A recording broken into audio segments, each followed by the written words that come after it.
Et salut les meeples, bienvenue pour ce premier, c'est un nouveau format, on va parler d'analyse du meeple, on va parler de ce que vous voyez dernière mois, mais je vais pas parler tout seul avec toutes ces analyses, je vais inviter mes amis, ou plutôt mon ami, parce que je suis un être sans amis, non c'est pas vrai, je suis avec Damien, qui reviendra voilà, tout le temps, j'espère.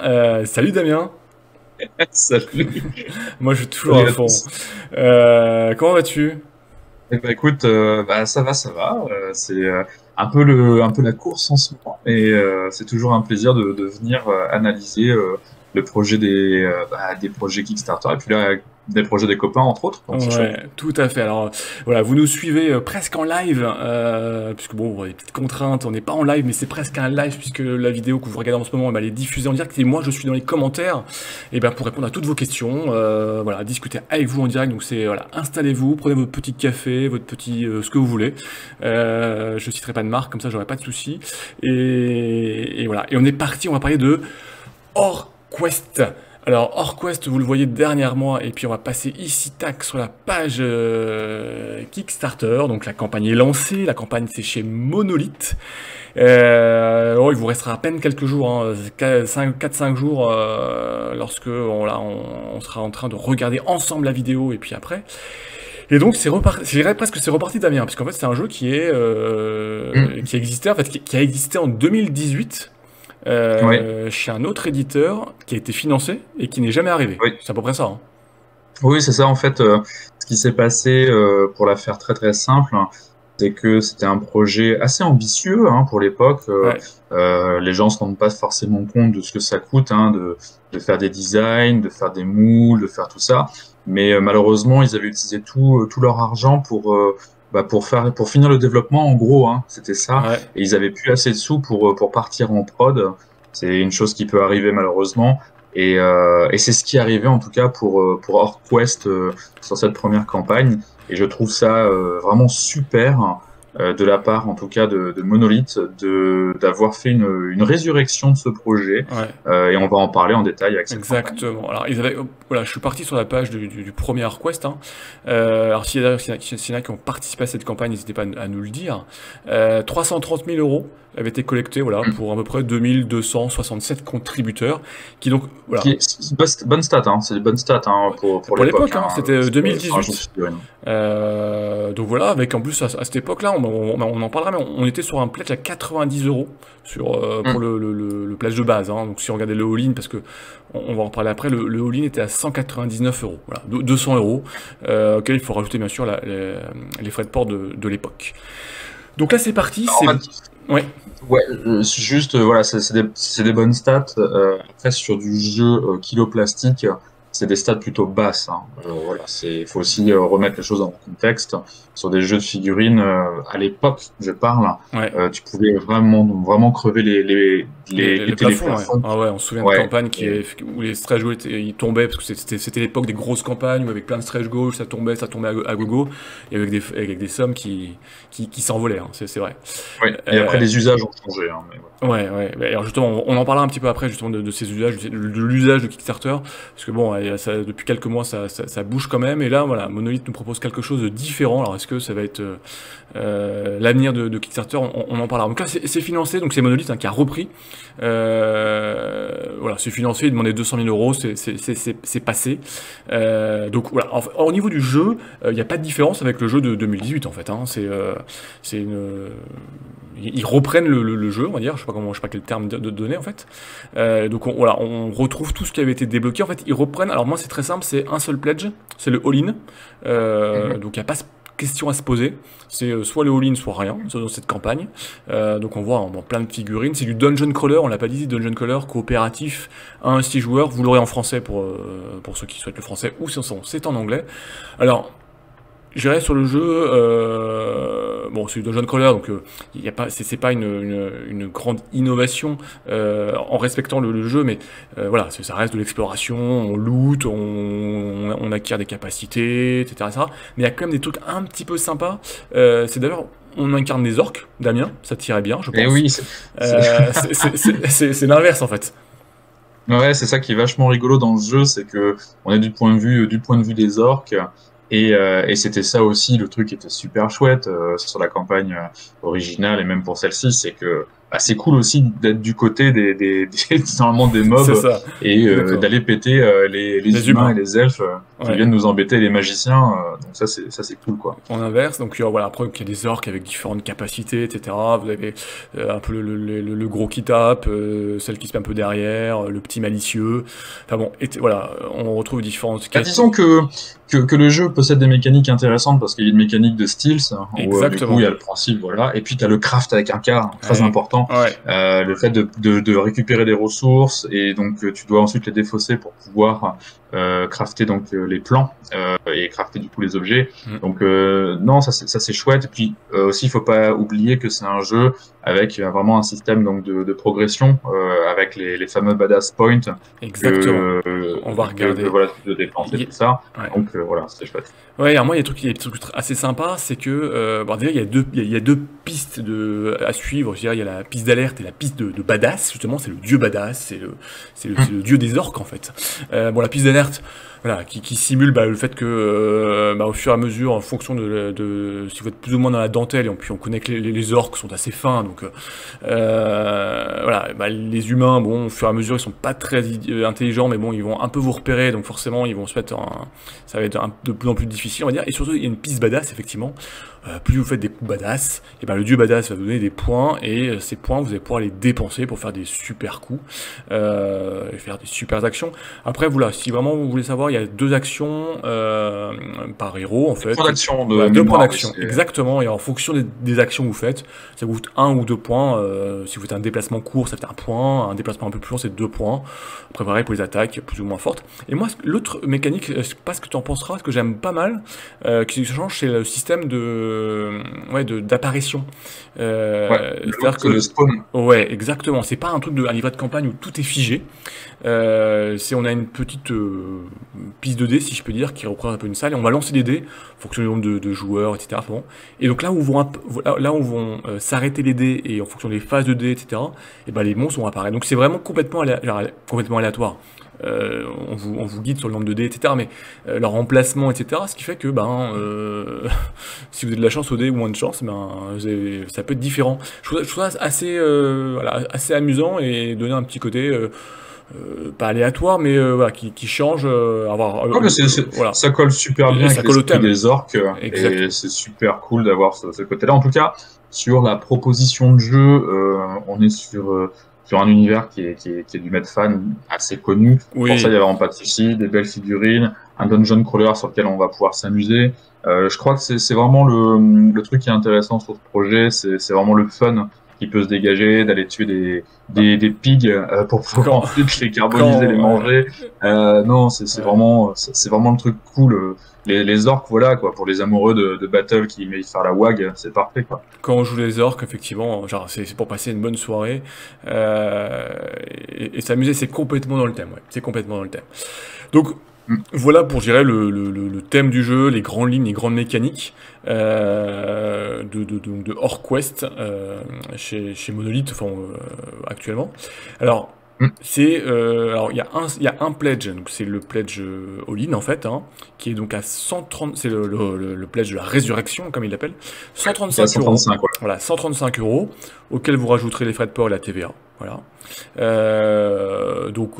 je dirais, si on fait un coût global, les frais de port sont une trentaine d'euros pour la France, grosso modo, 160 euros plus 20%, voilà, on arrive à peu près, grosso modo, je pense, 100 dans les euros, 200 hein. euros, quoi. Un petit peu ce qui était Oui. le pledge de la première campagne, si je peux dire. Alors, il y aura quand même quelques petits stretch goals, hein, ils nous ont mis là, je l'ai retrouvé, ils sont Oui. en haut là. Donc, Pour les voilà. stretch goals de cette campagne spécifiquement. Exactement, voilà. Donc voilà, il y a quelques stretch goals. D'ailleurs, ils ont présenté les règles de façon assez amusante, avec des planches de BD Les dessinées là, comics. des comics, c'est Ouais. très sympa. Vous les retrouvez sur les pages Facebook et tout de Monolith. Et donc là, il y a justement un des stretch goals, c'est les imprimer. Et je les trouve c'est assez fun. Franchement, c'est très sympa. Donc c'est parti, c'est financé. Alors précisons tout de suite parce que là, on va dire, ouais, ouais, mais le Meeple reporter et Monsieur Damien, je suis backer de la première campagne. Que dois-je faire là? Alors dis là, donc Damien, qu'est-ce que je fais si j'ai backé la première campagne? Est-ce que je back maintenant ou est-ce que j'attends? Alors, non, non. En fait, ce qui est très très important à comprendre sur cette campagne pour ceux qui avaient backé donc dans les 2200 backers de 2018, Exactement. ce qui est très bien, c'est que pour ces gens-là, en fait, ils vont pouvoir avoir le Resurrection Pledge, donc le pledge qui est à 135, le pledge unique en fait, et ils vont pouvoir l'avoir en payant uniquement les frais de port. Et donc ça, c'est super. Pour pouvoir le faire, par contre, il faut quand même, de mémoire, je crois, au moins qu'ils puissent prendre la contribution à 1 euro pour... ils n'ont pas besoin de... Ah non, ils n'ont même pas besoin de pledge. Rien du tout. En fait, ils vont être contactés directement par Monolith pendant le PM. Et ça, c'est très très fort, parce que quand tu sais la logistique qu'il y a derrière tout ça, donc c'est-à-dire qu'ils ont récupéré le fichier client de la première campagne, en fait. De la première campagne, et c'est eux-mêmes qui les contactent. Donc du coup, c'est super parce que ces backers n'ont besoin de rien. Et l'autre truc qui est cool, c'est que comme maintenant il y a un pledge unique, quel que soit le degré de pledge que tu avais avant, eh ben tu vas recevoir ce pledge unique de Resurrection Pledge. Donc du coup, tu peux simplement déjà être content de ça parce que c'est une campagne quand même qui est passée depuis plus de 4 ans maintenant. Ouais. Et donc au moins, tu sais que tu vas recevoir quelque chose. Sinon, ça c'est chouette. Sinon, tu n'aurais rien reçu du tout. C'est ça. Donc voilà, donc c'est une super campagne. Alors c'est une super campagne, oui, c'est une belle campagne et c'est une résurrection de ce projet. Alors moi, quand même, il y a des petites choses à dire quand même sur cette campagne, je pense, et je sais pas si on va être d'accord. Et pareil, n'hésitez pas à nous dire, vous. Là, Monolith revient, donc c'est vraiment c'est une campagne particulière dans le sens où ils arrivent avec un projet qui est bouclé à, je sais pas si c'est 90, 95, 99 ou 80%, mais qui est très très avancé, puisque quasiment en caricaturant, mais tu vas me corriger parce que je suis pas un professionnel, mais ils ont plus qu'à appuyer sur le bouton print pour simplifier, puisque c'est prévu d'être livré en fin d'année, octobre de mémoire, octobre 2023. Donc l'idée c'est 10 mois en tout cas, 10 mois après la campagne, moins de 10 mois. Ce qui est juste dans les Kickstarter, en tout cas dans les années passées, c'est juste, ça n'arrive pas. Hein. Souvent on attend nos projets 1 an, 1 an et demi, 2 ans, voire plus pour certains. En tout cas les projets de cette ampleur. Et donc là, en fait, ils font un peu la pelote à l'envers, c'est-à-dire qu'ils viennent avec le projet, ils le développent. Bon, là, ils ont récupéré un projet développé, mais ils ont quand même beaucoup de travail avant. Ils préparent tout le travail, et puis ils viennent au moment où faut livrer. Alors que c'est vrai qu'avant, on disait, je viens avec un projet, avec une idée de projet, je finance, et puis je développe. Est-ce que c'est unique à Monolith? Est-ce que ça va être maintenant plus comme ça parce que les gens ont quelques a priori sur certaines compagnies, éditeurs, par rapport à la situation? Comment est-ce que ça peut évoluer pour toi? Alors, en fait, je pense que pour analyser ça, il faut repartir d'un constat qui est que Kickstarter, effectivement, a permis des dérives par rapport à la façon d'organiser et de préparer un projet. C'est-à-dire que tu prépares financièrement toute ton organisation, comment ça va se passer, etc. Souvent de façon très optimiste. Hein. D'ailleurs, faut pas se le mentir. Et puis au-delà de ça, il y a quand même souvent des couches et des problèmes de choses qui arrivent. Là-dessus, il faut prendre un autre contexte, c'est le contexte Monolith, c'est-à-dire l'expérience que Monolith a pu engranger depuis finalement leur premier Kickstarter qui était Conan, et qu'il y a eu beaucoup d'étapes de Kickstarter. Ils ont essayé aussi des choses chez Monolith, et ça c'est quand même vachement intéressant. Et une chose qui est ressortie quand même avec Monolith qui est très intéressant, c'est qu'assez rapidement, ils ont vu cette problématique de décaler et avoir du temps de retard. Qu'est-ce que ça veut dire globalement? Une des premières problématiques, c'est que tu dois continuer d'avoir ta masse salariale que tu dois payer en fait pendant tout ce temps qui se passe, ou du moins les freelances, et puis il y a vraiment ceux qui sont en interne où là t'as pas le choix quoi, tu dois vraiment les payer tous les mois, salaire, et donc avoir des salaires, et donc d'avoir des sorties qui sont retardées, c'est toujours complexe parce que ça peut vite, tu peux vite toucher le fond du bocal. Hein. Il y a plus de pièces au fond du bocal. Donc l'idée, c'est que je pense qu'ils ont pris et engagé toute cette expérience pour voir comment on peut réussir à faire des projets beaucoup plus clés en main, parce que finalement l'usage de Kickstarter a changé avec le temps. À l'époque, Kickstarter, c'était vraiment, j'ai une idée de projet, je vais la soumettre à des gens, les gens vont y participer, vont financer pour aider et faire émerger, en fait, la vision de projet, en fait, la vision éditoriale, la vision du jeu, et ensuite il va être créé, et tant mieux. Mais au fur et à mesure du temps, ça s'est transformé en une plateforme de précommande un peu malsaine, c'est-à-dire c'est une précommande même avant que des fois le jeu soit vraiment bien playtesté, voire même créé, ce qui peut poser des soucis. J'ai un exemple très concret, c'est Peterson Game, que moi personnellement j'adore, parce que je back quasiment tous leurs jeux, mais il y a eu un exemple très intéressant, c'était Hyperspace. Ouais. Hyperspace, on est sur un projet, je crois, de 2018 aussi, ou 2019, je sais plus. Ouais, je Et, vais regarder en même temps, vas-y. ouais, et en fait, ils avaient fait une promesse à ce moment-là, parce qu'ils sortaient en fait des expériences Cthulhu Wars qui ont été très compliquées. Hein. Sandy Peterson avait hypothéqué sa maison, ou même vendu sa maison, je crois, pour réussir à finir de produire le jeu. Enfin, il y a beaucoup d'investissements dans la famille Peterson pour le réussir. Et il s'était venu en disant, voilà, maintenant sur Hyperspace, c'est terminé, on ne refera pas les erreurs du passé, et on va arriver avec un projet clé en main.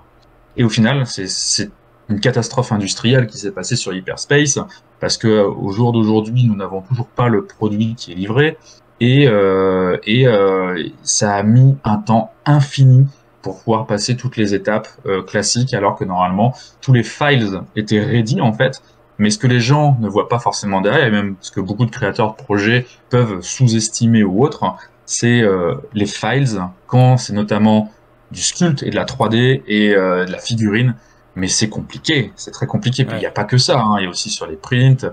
En fait, il n'y a rien de simple. C'est ça en fait qu'il faut imaginer. Même le plus petit jeu de cartes, ça demande quand même du taf, quoi, en fait. Hyperspace donc, était prévu août 2020, tu vois, en livraison. Ouais, tu vois, donc août 2020, donc ça va être une campagne de 2018. Hein. Ouais, tout ça. Et voilà, et c'est juste fou parce que maintenant, ils sont en train de faire le schedule pour que le projet arrive avant l'été. Voilà. Là, ils ont livré du coup le Onslaught Final de Cthulhu Wars, et maintenant ils passent sur celui-ci. Donc tout ça pour dire que sur des projets qui peuvent être clés en main, attention. Et c'est là où je pense que Monolith a une force, c'est que l'expérience de tout ce qui s'est passé dernièrement, on l'a vu notamment avec Claustrophobia, qui est assez impressionnant, parce que moi je suis un gros fan de Claustro. À l'époque, j'étais sur Nantes et j'étais pas loin des studios où Eldorado était fait, etc. C'était toujours chouette de partager ces univers-là. Et du coup, Claustro, c'est vraiment cool parce que c'était un super jeu de croc, vraiment un truc, enfin, vraiment, j'ai adoré, etc. Et c'était impressionnant comment ils ont managé ça, où ils l'ont vraiment livré très rapidement. Et là, tu voyais que, ok, ils avaient l'expérience pour dire, là, on a du file ready, beaucoup de travail en amont, beaucoup de travail de pré-production et puis même de suivi de projet pour que les moules soient prêts, etc. Et ça, c'est cool. Donc, je pense que sur ce Orc Pass, on est clairement là-dedans, en fait. Je pense qu'ils ont les moules, ils ont les choses qui sont calibrées pour essayer d'avoir le moins de friction problème. Alors, il peut y a toujours avoir des trucs qui tombent sur le coin du museau, mais en tout cas, je pense que vraiment l'expérience Claustrophobia, je le ressens au travers de cette campagne. Il y a certainement peut-être en interne, eux, des choses sur la campagne de Claustrophobia où ils sont très contents et d'autres où ils se sont dit « Ah, on peut peut-être améliorer les choses ». Et je pense qu'ils ont pris cette expérience. Et l'expérience aussi récente de Ragnarok, parce que j'ai aussi pledgé Ragnarok. Qu'est-ce que tu n'as pas pledgé en fait? C'est ça qu'on veut savoir. Et voilà, en fait, c'est ça la question. J'ai pledgé aussi. Et non, en fait, on se rend compte que ils sont complètement capables, mais j'avais pas trop de doute de se dire, ok, on peut vraiment prendre un truc clé en main et le contrôler. Et puis là, du coup, c'est encore, je pense, une orientation différente de leur part. Parce que là, ils ont acquis la licence et puis ils ont acquis en fait le fait de pouvoir faire donc ce jeu. Donc ça veut dire également qu'ils avaient certainement une analyse fine sur ce qu'ils allaient acheter. Ils vont pas acheter une licence ou ils vont pas aller acheter un produit suivant l'état dans lequel il est. Donc suivant dans l'état dans lequel il est, ils ont aussi eux estimé au moment où ils l'ont acheté. On ne sait pas quand est-ce qu'ils ont acheté ça. Peut-être qu'ils ont acheté ça il y a 1 an, il y a 2 ans. C'est peut-être une longue conversation. C'est peut-être à travers un financement avec de la royauté. Il y a peut-être plein de choses en fait qu'on ne sait pas derrière. On sait pas en tout cas, on voit que le haut de l'iceberg.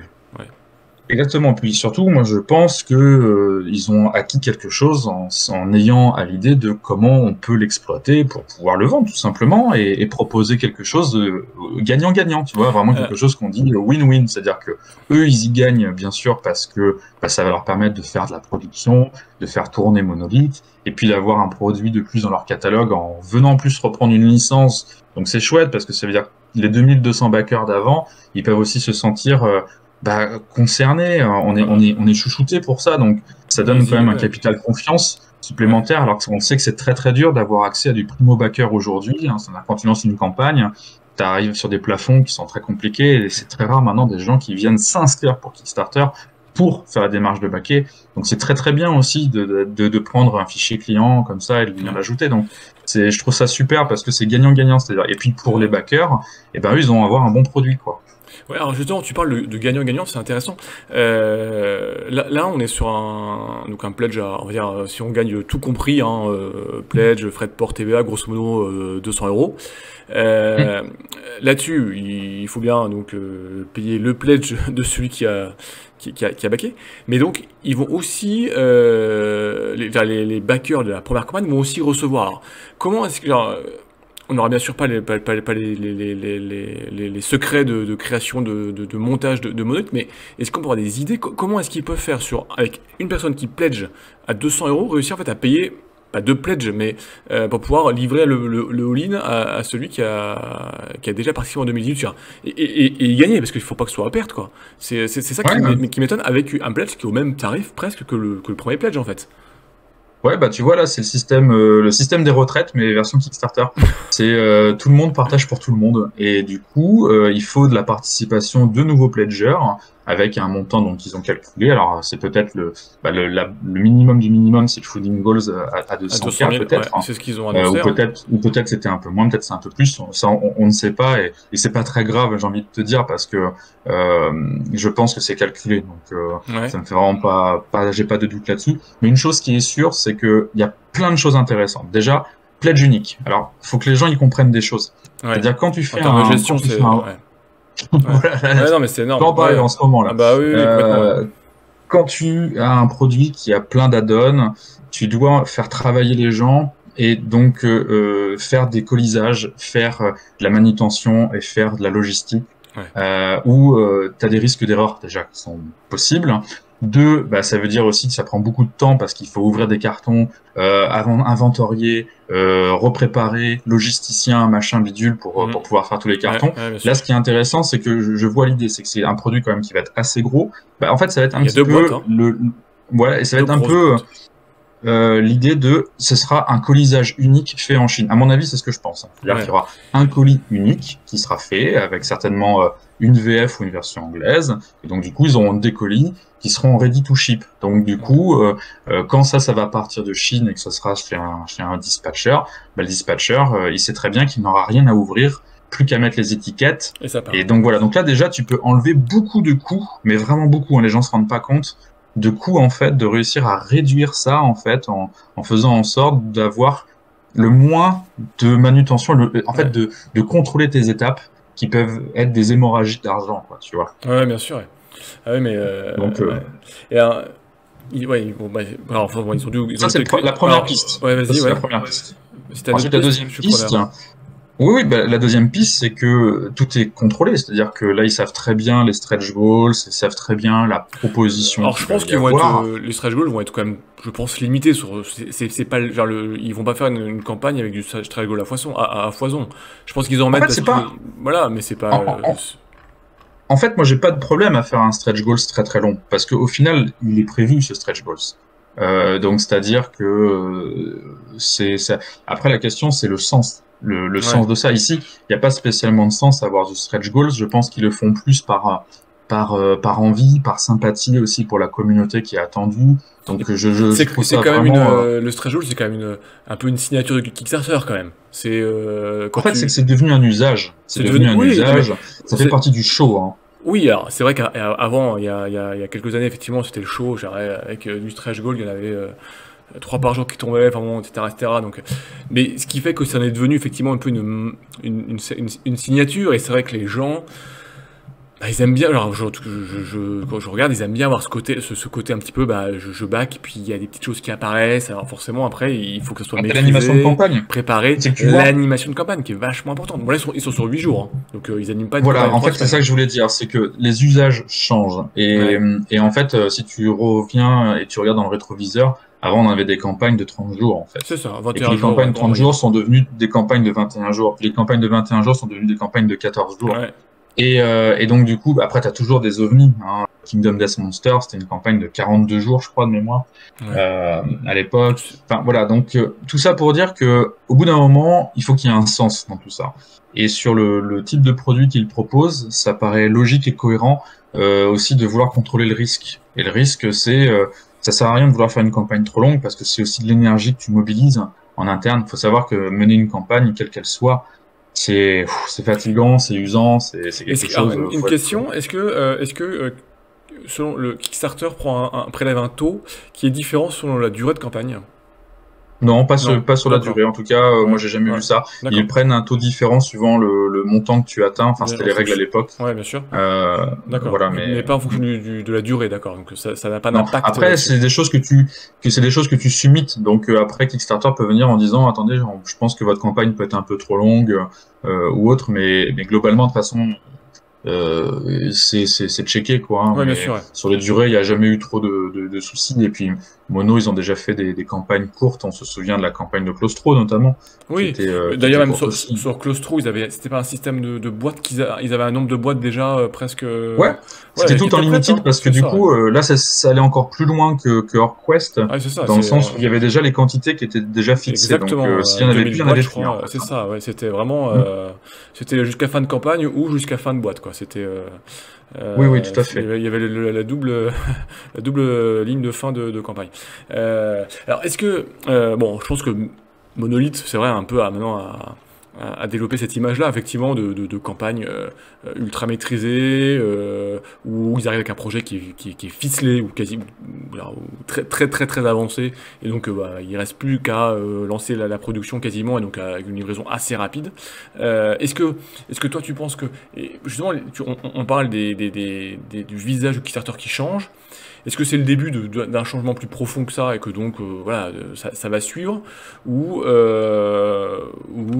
les deux vont perdurer parce que bah, on en parlera peut-être bientôt dans d'autres vidéos mais on va bientôt avoir une campagne à la Cool Mini or Not. Cool Mini or Not, bon alors c'est différent, hein, c'est une très très très grosse entreprise donc on va pas tout comparer. Mais bon, eux ils vont pas changer, ils vont toujours être là avec du stretch goal etc quoi.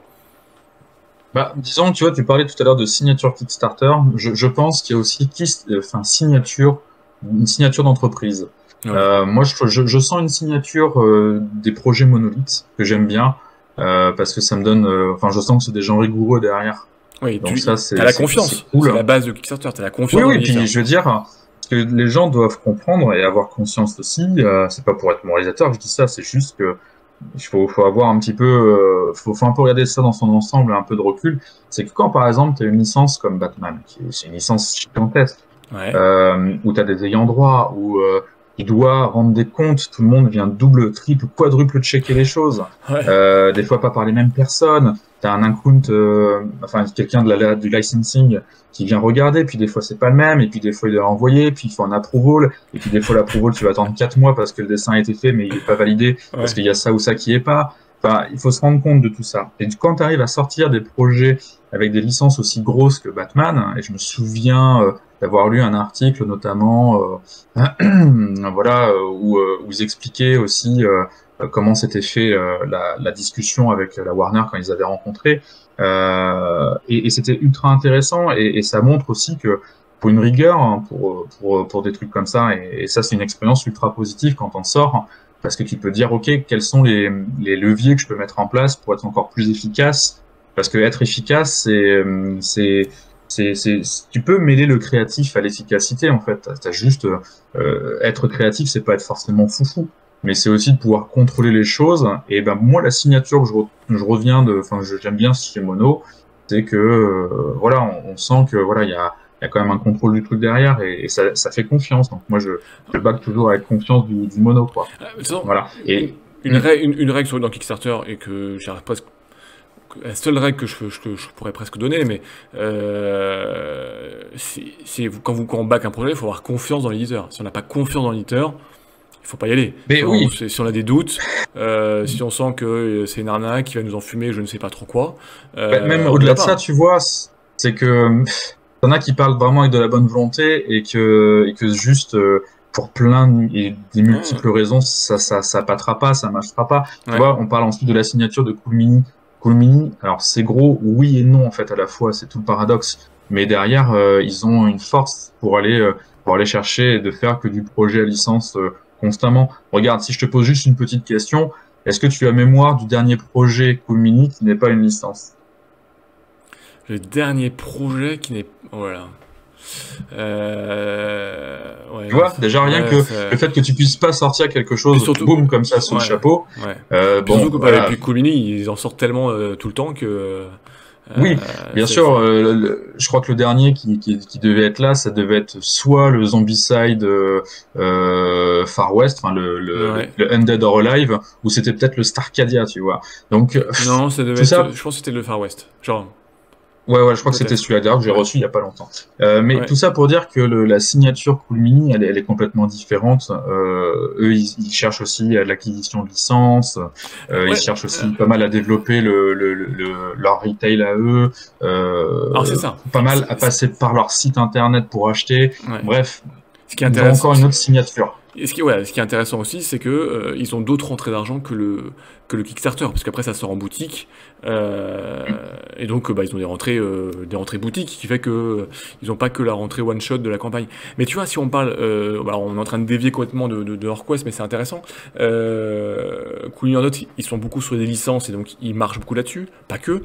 À côté de ça, t'as Woken. C'est pas. Alors attention, je peux pas avancer. Moi, je peux pas avancer un truc comme quoi il marche beaucoup dessus. Faut savoir que ta royauté souvent est proportionnelle à ce que tu gagnes. Donc, en fait, la licence, elle permet surtout de pouvoir faire ce qu'on appelle une acquisition. Donc, de pouvoir toucher plus de gens, en fait, et donc de pouvoir, voilà, la fibre. Elle va être là pour... regarde, si tu regardes un petit peu le KS, alors là on dévie effectivement, mais le KS du Cyberpunk, ça n'a pas été un succès aussi retentissant et fort que ça, et il l'avait même anticipé, parce que c'était juste après le Zombicide Marvel, le Marvel Zombie, qui a, à mon sens, été un point de rupture sur le fonctionnement de KS, qui a rebattu les cartes pour beaucoup de porteurs de projets qui sont arrivés après. Mais tout ça, ça montre que la licence, c'est vraiment quelque chose de complexe à gérer. Ah oui, mais après, t'as l'IP à payer. C'est vrai que c'est compliqué. En tout cas, t'as des minimums garantis, t'as plein de trucs. Ouais. Bon, en tout cas, là, ça marche bien. Mais effectivement, moi, je te rejoins sur le fait que voilà, c'est vrai qu'on a un infléchissement Kickstarter. Alors, certes, t'as les images des éditeurs, les signatures des éditeurs qui sont propres à chacun. Mais voilà, on verra dans les années à venir. Mais je pense que on va plutôt se retourner vers des projets plus contenus, des campagnes plus courtes, pour essayer d'avoir des livraisons plus proche et voilà, genre moins de foufou quoi. C'est tout le temps du foufou. C'est dommage, hein. Moi j'adorais les campagnes où tu travaillais, voilà, quand j'étais jeune, quand tu travaillais le matin là et tu regardais combien t'avais eu d'updates parce que t'avais eu 4 straggles qui étaient tombés, bon, moi je reconnais, il y avait une certaine excitation, un certain plaisir de la découverte, même si on n'était pas dupe et qu'on savait que et on espérait d'ailleurs que c'était prévu d'avance, parce que sinon tu te dis s'ils n'ont rien prévu et que ça part en délire complet, forcément le projet il va se casser quoi, pour rester poli. Donc voilà, il y avait ce côté un peu on avait ce double côté, on a bien la surprise même si on savait qu'elle était préparée. Mais c'est vrai tu vois, en fait je pense que c'est un peu plus compliqué. En fait, je pense que c'est un peu plus compliqué que ça. Par exemple, tu vois là sur Mono et sur HorrorQuest, on sent que Mono, ils maîtrisent les choses et ils savent faire du jeu à figurines. J'aime bien la petite vibes HeroQuest qu'on retrouve sur le projet. Bien sûr. Vraiment plaisir, etc. Et effectivement, ça va faire partie des offres, des deals qui vont être maîtrisés et qui vont un peu être, j'ai envie de dire, en tout cas, on essaye d'arriver sur une norme comme ça, c'est-à-dire arriver sur quelque chose de contrôlé comme ça, c'est ultra avantageux et encourageant. Mais à l'inverse, tu vois, je trouve toujours... Je t'interromps 2 secondes. Au final, ils profitent quand même, alors ils profitent, entre guillemets, hein, c'est le bon sens du terme, du fait que c'est un projet qui sont récupérés, donc il y avait quand même une base de développement de la part du premier éditeur. Tout à fait. Mais tu vois, c'est là où ça montre aussi peut-être une nouvelle, un nouveau pan de l'activité Kickstarter qui va apparaître. C'est-à-dire la résurrection, le fait de récupérer des projets qui ont fail ou des projets qui n'ont pas pu aboutir pour diverses raisons, et à travers une stabilité qu'on a sur une entreprise ou autre, c'est toujours un risque, il faut en avoir conscience, et ben de pouvoir proposer quelque chose. Donc ça, je trouve que c'est vraiment chouette. Mais à l'inverse, là où je voulais en venir, c'est que tu parlais des projets foufou, et ben faut savoir qu'il y en a quand même toujours. Il y en a quand même toujours qui passent les mailles du filet, et on arrive des fois sur des trucs complètement what the fuck. Les derniers que je pense, par exemple, c'est Ion Trespass. Ion Trespass, qui est juste un projet, enfin, là, voilà, moi, je suis en train de lire les règles de ce truc et puis vouloir y jouer. Et là, on est vraiment dans la démesure telle que uniquement Kickstarter pourrait proposer ce genre de choses. Et t'en as des fois, de temps à autre, qui vont passer au travers des mailles du filet. Midara, par exemple, en rien. Midara, ça a pété, tu sais pas pourquoi, le truc, c'est devenu super gros. Mais on est dans des projets hors normes. Et maintenant, ce pourcentage de projets comme ça est devenu encore plus faible. Et dans même ceux qui ont marché, des fois, ça s'est cassé la tête. Je pense par exemple à Eusia. Eusia, ils avaient fait une super campagne, etc. Et en plein milieu de la deuxième campagne, enfin, en plein milieu, même au début de la deuxième campagne, obligé de mettre la clé sous la porte en disant c'est pas possible. Et puis finalement, Steamforged a racheté la chose et le permet. Donc tu vois, Steamforged fait finalement ce que Mono vient de faire pour Orquest. Et du coup, on a ce genre de choses qui peut-être arriver. Et donc de permettre de prendre l'expérience de compagnie, parce que on a beau dire tout ce qu'on veut sur Steamforged, ils maîtrisent quand même leur process, enfin du moins l'argent qu'ils mettent pour que ça sorte et que ce soit bien, ça c'est un autre problème. Mais en tout cas, je pense ils sont venus en disant attendez, on va essayer de contrôler en fait ce qui va se passer, parce que si on reste tout fou, l'argent il va partir comme ça en fait. Alors par contre, est-ce que ça veut dire que quelqu'un qui avait une idée il y a 5 ou 10 ans avait plus de facilité à se lancer sur Kickstarter qu'aujourd'hui, où aujourd'hui il faut plus arriver avec un projet qui soit quand même plutôt bien avancé. Est-ce que c'est pas pas la mort, mais je mais trop fort, mais est-ce que c'est pas plus compliqué pour quelqu'un qui dans son garage crée son jeu et se lance? Alors il y aura toujours des exceptions, mais est-ce que ça va pas contre la nature même de Kickstarter, qui à la base était d'aider le projet, quoi? C'est quelque chose que j'expliquais quand même nous on s'était lancé pour notre propre projet.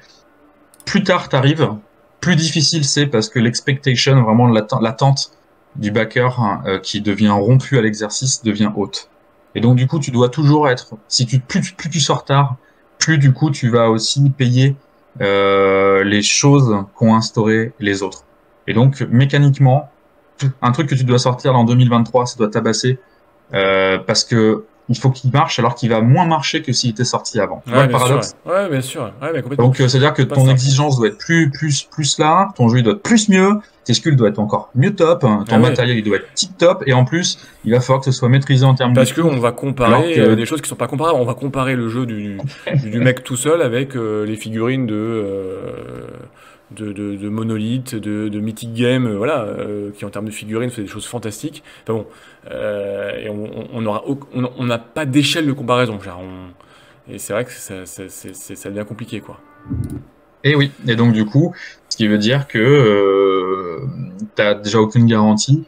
Et c'est pour ça qu'il y en a même certains, je pense à Funforge par exemple, qui ont annoncé juste qu'ils arrêtaient Kickstarter définitivement. C'est vrai. Parce que c'est un modèle sur lequel ils ne peuvent pas se retrouver. Alors ils peuvent pas s'y retrouver aussi philosophiquement. C'est-à-dire que dans le fonctionnement même de l'institution de Funforge, ça ne peut pas marcher, comme ils l'ont beaucoup expliqué, et que c'est quelque chose de trop incontrôlé, de trop stressant, voilà, ça demande aussi des fois, t'as des entreprises qui vont être plus propices à pouvoir faire du retail, parce qu'ils vont pouvoir vraiment maîtriser tout ça sans avoir non plus un échange, parce que c'est ça qu'il faut avoir conscience, c'est que c'est se mettre à nu, aller sur Kickstarter, donc c'est une difficulté supplémentaire. Alors certes, t'as pas besoin d'avoir tout ton argent pour lancer ton projet. Alors que quand tu veux faire un truc retail, Ouais, faut que ce soit contrôlé, faut que tu penses déjà à la marge que tu vas faire, ne serait-ce que pour vivre et pour pouvoir le produire, tu vois, pour que tu gagnes de l'argent avec. Donc tous les projets ne sont pas faits pour être sur Kickstarter, comme tous les projets ne sont pas faits pour être en retail. C'est pour ça que du coup on a cette double casquette de choses qui existent.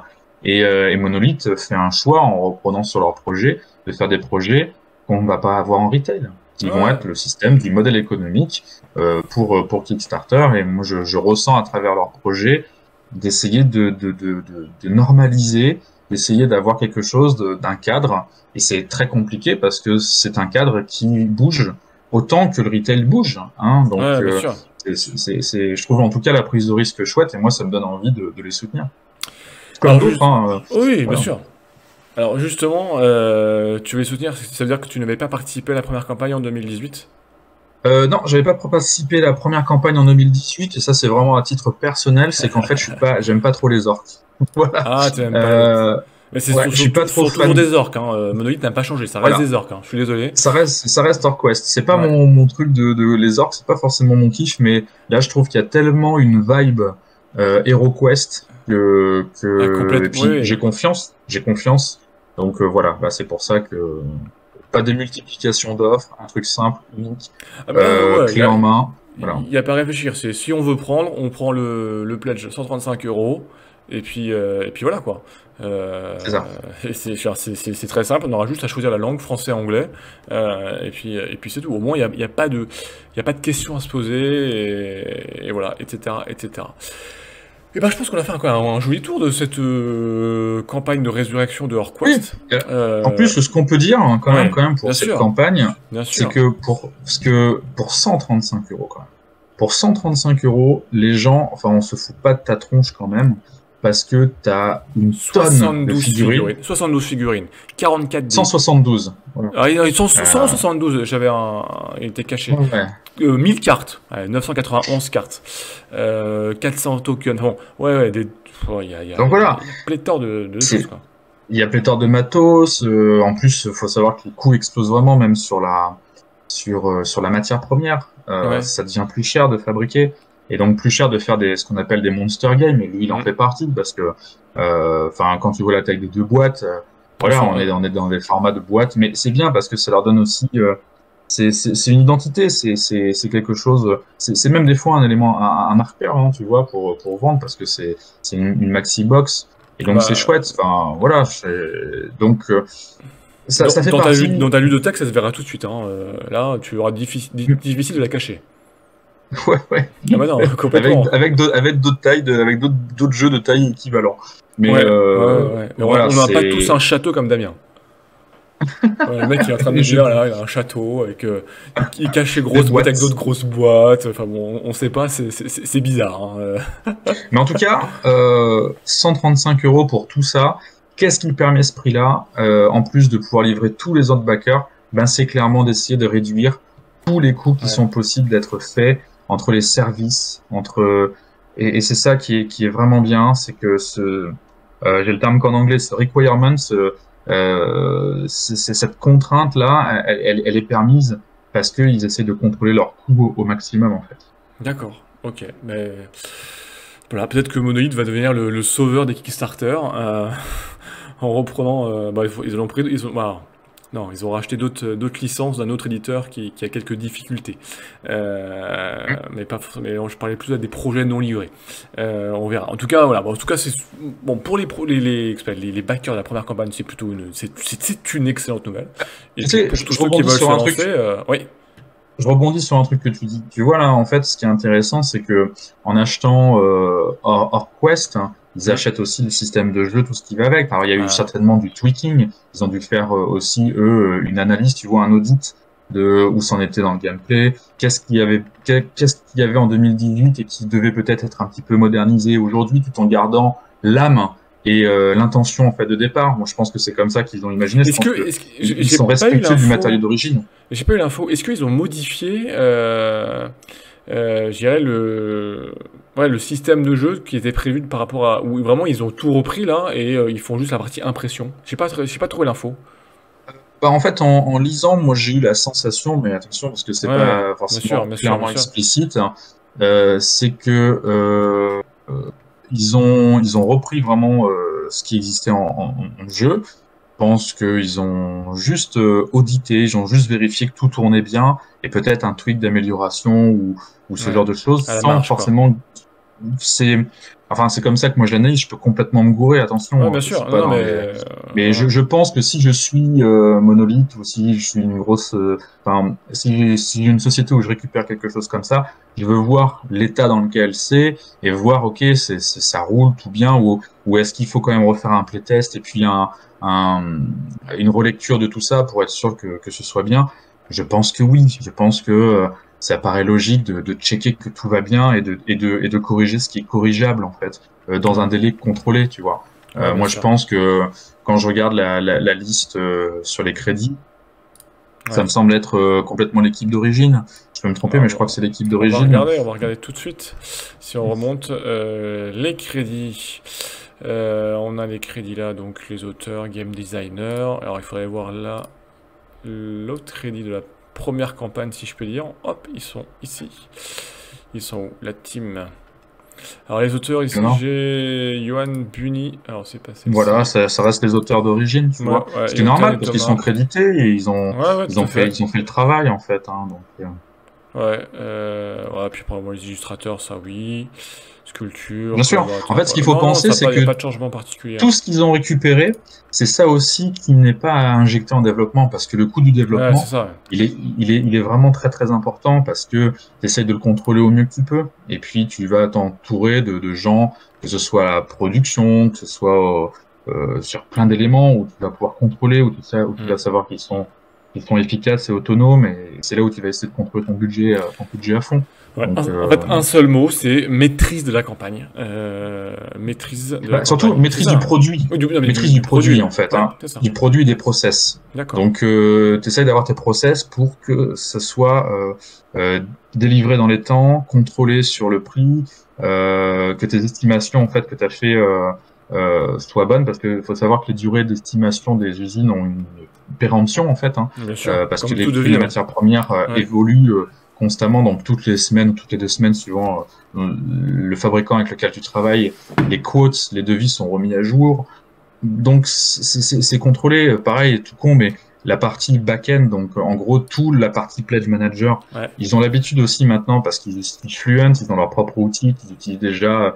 Bah voilà, tu vois, j'ai finalisé des trucs sur Batman 3, et ben j'ai utilisé Fluent, au même cas que quand c'était Ragnarok, j'ai utilisé Fluent déjà, et donc ils ont aussi leur outil en interne qui gère ça, et ben ça, en fait, c'est aussi une sérénité d'esprit d'avoir ce truc qui est là derrière, et à tous les coups, ils l'améliorent encore, mais ils ont plus autant d'argent à mettre certainement dedans, en tout cas je l'espère pour eux, pour le PM que ce qui était avant. Donc ça veut dire que ils ont des choses qui roulent et ils peuvent mieux contrôler les coûts. Et donc mieux contrôler les coûts de tout ça, ça permet d'avoir une contribution à ce prix-là. Et je me souviens du titre de la vidéo de King of Average qui disait est-ce que c'est le dernier bon deal de KS? C'est intéressant parce qu'à un prix comme ça, on n'a plus l'habitude vraiment de voir ça. Non, on a plus forcément l'habitude. Bon, on a fait un gros tour d'Orquest. Alors voilà, donc si vous êtes peut-être des backers de la première campagne, des nouveaux backers, vous êtes voilà. Mais en tout cas, je dirais, il y en a il y en a pour tous les goûts. Le jeu en lui-même, moi en tout cas, si je devais donner mon analyse, bah, a l'air franchement intéressant. Alors j'y ai pas joué, mais par les règles, par l'analyse, etc. C'est voilà, il y a des petits côtés. Il y a une grosse base assez classique de dungeon crawler, si je peux dire, pas dans un sens péjoratif, hein. Et puis en même temps des petits twists qu'on a pu évoquer avec vous en début de vidéo qui Ouais, sont puis il moi faut je pas trouve assez oublier sympas. Il y a toutes les extensions qui étaient prévues, je 5 crois que c'était extensions, 5, il y en a 5 5. Quand extensions vous qui sont prenez, vous avez 5 inclus. extensions. Plus là, j'ai vu, il y Les... a un mini scénario de 3 quêtes communautaires qui étaient débloquées en stratégie supplémentaire. Donc, alors par contre, il y a des heures de jeu. Hein. Alors, vous avez de quoi faire. Vous avez de quoi vous amuser. Alors, c'est pas de tabasser de l'orque, mais de tabasser de l'humain, là, cette fois-ci. Ouais, Désolé, puis c'est jouable Damien. jusqu'à 6, c'est cool. Oui, alors ça c'est sympa, c'est jusqu'à 6, c'est vrai que parfois on doit jouer jusqu'à 4 héros, c'est un peu la norme si je puis dire, de base, et là c'est jusqu'à 6, donc c'est plutôt sympa, c'est coop, donc au moins tout le monde perd, tout le monde gagne, donc c'est plutôt, voilà, c'est plutôt sympa.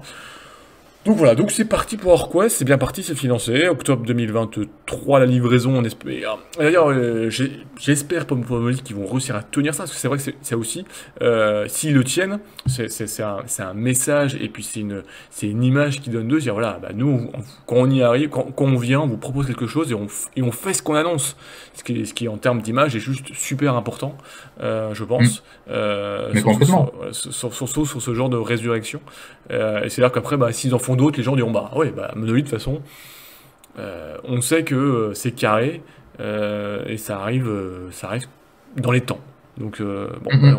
on croise les doigts pour eux et surtout pour les backers de la première campagne. Franchement, c'est vraiment, je pense, j'aurais été un backer de la première campagne que je n'avais pas backé parce que à cette époque-là, je découvrais et je n'étais pas encore. Tu étais un bébé du Kickstarter. J'étais un bébé de Kickstarter, exactement. Je suis toujours un bébé en fait, hein. C'est un éternel recommencement. Je sais que je ne sais rien, c'est tout ce que je sais.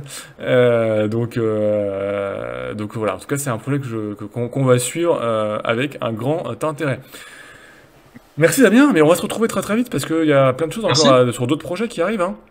Ouais, Enfin ouais, bon, c'est sûr. Moi, l'année tu m'invites, part. je viens. Hein. Non Moi, je mais vois de la lumière, je rentre. Hein. ouais, mais tu Comme sais, ça. en fait, il est coquin, ce Damien. Il est coquin parce qu'il sait déjà ce qu'on va faire plus tard.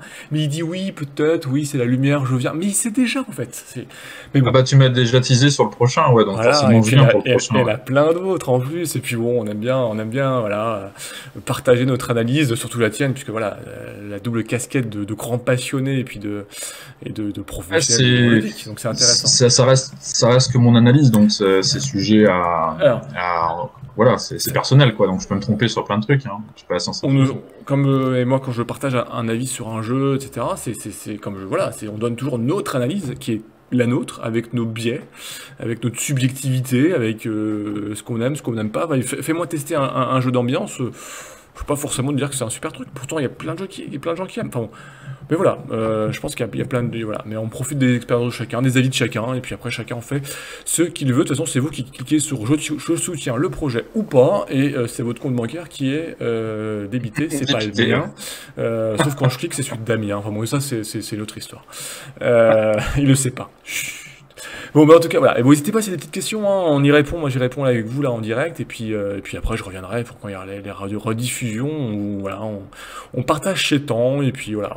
Et puis d'ailleurs, si vous avez des projets, vous voulez qu'on regarde, qu'on analyse, qu'on discute, et ben voilà, vous n'hésitez pas, vous nous le dites aussi, parce que avec Damien, on regarde beaucoup de choses, mais on peut pas tout voir passer, parce que c'est aussi un aspect, mais on va pas relancer le sujet, mais c'est aussi, il y a le nombre de projets en 2023, et c'est pas le même qu'en 2015, 2016, 2017, 2018, hein. Il y a beaucoup plus de projets qu'avant, donc aussi, c'est aussi plus dur de se tirer sur son épingle du jeu, et puis il y a la concurrence est plus forte. Enfin bon, voilà, on en garde pour la prochaine fois. Sinon, on y est pour toute la nuit. Et Damien m'en voudra à mort. Ouais, je dois me lever tôt demain. Ouais, il paraît que t'as du travail. Bon, bah en tout cas, un grand merci Damien, un grand merci à tous ceux qui étaient là, qui ont regardé cette Merci à toi. vidéo en avant-première, et puis à tous ceux qui nous suivent. Hein. Et puis on se retrouve, ben franchement, on se retrouve très très vite. Voilà, voilà. Si vous suivez un petit peu l'actualité Kickstarter, il y a des gros projets qui arrivent. Je vais pas dire comme ça, mais voilà, il y a des licences. On a parlé de l'éditeur, il me semble, dans la vidéo. Je suis Hmm. même sûr. Et c'est un projet que je sais que Damien, il va le baquer 18 fois celui-là. Bon. Bah, je l'ai déjà testé, hein, mais bon. Ouais. Voilà, exactement. Et ben Damien, un grand merci à tous ceux qui avaient suivi et qui suivent. Et puis bah nous on se dit bientôt pour de nouvelles aventures. Hein Damien? À très vite. Eh oui, Allez, merci, à bientôt. ciao à tout le Ciao. monde, bonne soirée, bonne soirée.